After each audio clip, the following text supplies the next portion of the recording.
Bismillahirrahmanirrahim. Assalamualaikum warahmatullahi wabarakatuh. Syukur, Alhamdulillah, syukur kerana kita masih lagi diberikan kesempatan pada hari ini untuk meneruskan kehidupan. Dengan izinnya, dengan kasih sayangnya, kita mampu lagi untuk meneruskan kehidupan kita seharian, walaupun kita menghadapi satu ujian yang amat berat untuk semua umat Islam dan semua hamba Allah, iaitu coronavirus COVID-19. Namun umat Islam tidak seharusnya terus menyerah kalah, tidak seharusnya menyerah dan pasrah. Kita terus berdoa dan berdoa, kerana doa itu adalah senjata umat Islam, insya-Allah.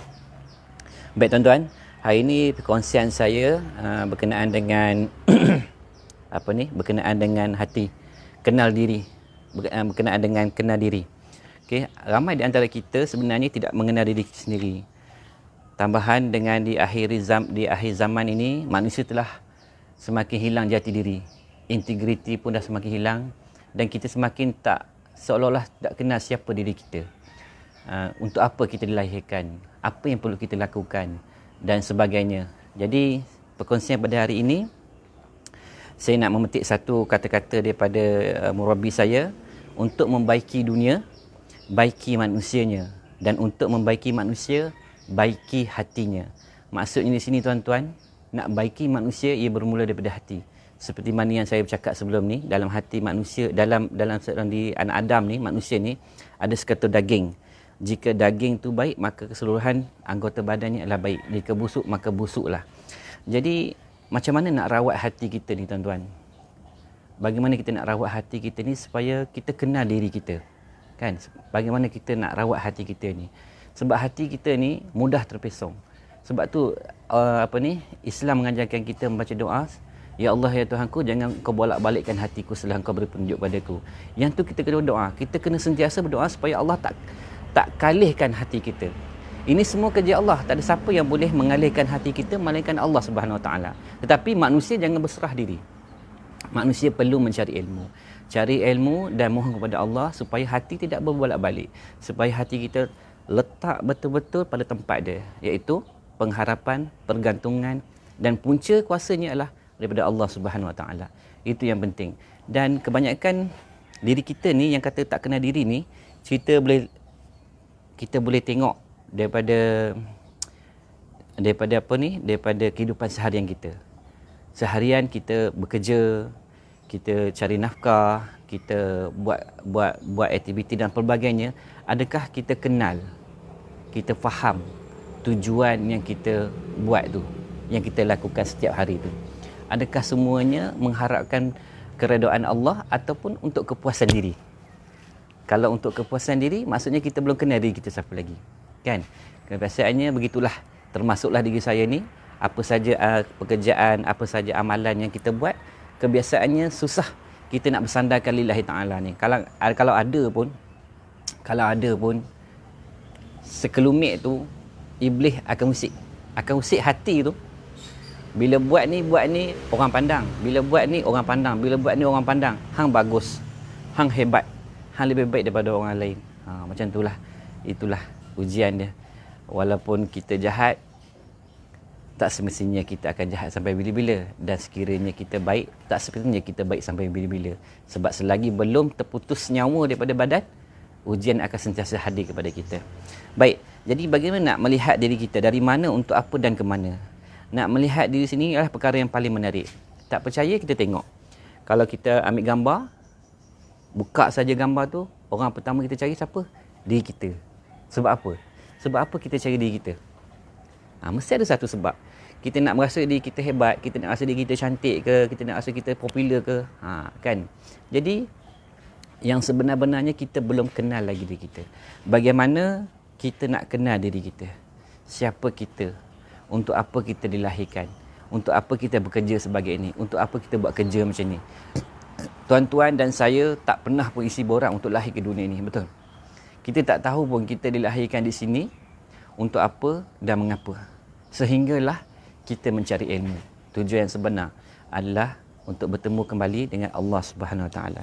Jadi apa yang perlu kita buat? Apa yang perlu kita buat untuk kita perbaiki diri kita untuk kita kenal diri kita. Sama macam kita servis kereta, tuan-tuan. Servis hati ni sama macam servis kereta, kena rutin. Ada jadual dia. Tukar minyak hitam, bila cukup tempoh tukar minyak auto, minyak steering dan sebagainya lah, tukar timing belt. Macam tu juga dengan kehidupan manusia. Kita kena rutin. Setiap hari, setiap masa kena ada servis hati. Sentiasa ingatkan hati, wahai hati, engkau ni adalah tumpangan sahaja di dunia ini. Engkau akan kembali kepada orang yang akan kembali kepada pencipta yang mencipta engkau. Jadi, dengan ingat mati, dengan mencari ilmu, dengan jaga solat, dengan mengaji dan sebagainya yang dianjurkan oleh Islam, insya-Allah kita akan kembali kenal diri kita. Dan apa yang kita lihat di mata kita akan kembali, semuanya adalah ciptaan Allah dan semuanya adalah dengan kehendak Allah. Sungguhnya tuan-tuan, Allah tu sangat kasih, sangat penyayang, sangat baik tuan-tuan. Kerana apa? Kalau kita lihat, sehingga kini ada manusia yang masih melakukan kejahatan, yang masih ingkar kepada Allah, tetapi Allah tetap tangguh lagi. Kerana apa? Doa Nabi Muhammad sallallahu alaihi wasallam. Betapa kasih sayangnya Allah terhadap baginda Rasulullah sallallahu alaihi wasallam, ditangguhkan seketika kita punya hukuman, kita punya azab tu. Tetapi ada yang Allah murka, Allah terus tunjuk. Dan mungkin virus COVID-19 ni salah satu kemurkaan Allah lah untuk kita. Mana tahu kan? Disebabkan ada segelintir manusia yang tidak mengikut apa yang disuruh oleh Allah, dan bala itu diturunkan untuk semua, kan? Sebab tu tuan-tuan, seperti saya cakap sebelum ni, dakwah ni kena berterusan. Tak nanti ustaz, tak nanti cikgu, tak nanti doktor, tak nanti apa.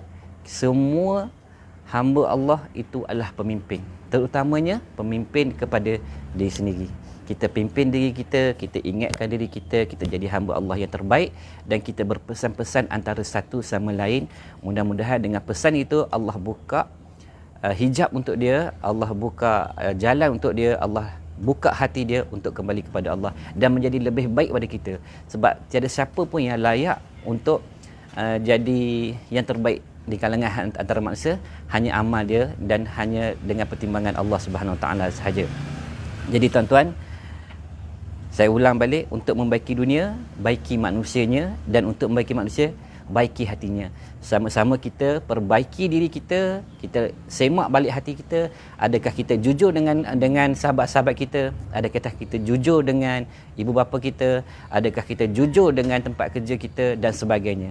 Hati perlu dipelihara sebaik mungkin, kerana hati yang baik akan terbenalah manusia yang cemerlang, akan terhasillah negara yang sangat cemerlang. InsyaAllah sekadar itu saja perkongsian daripada saya.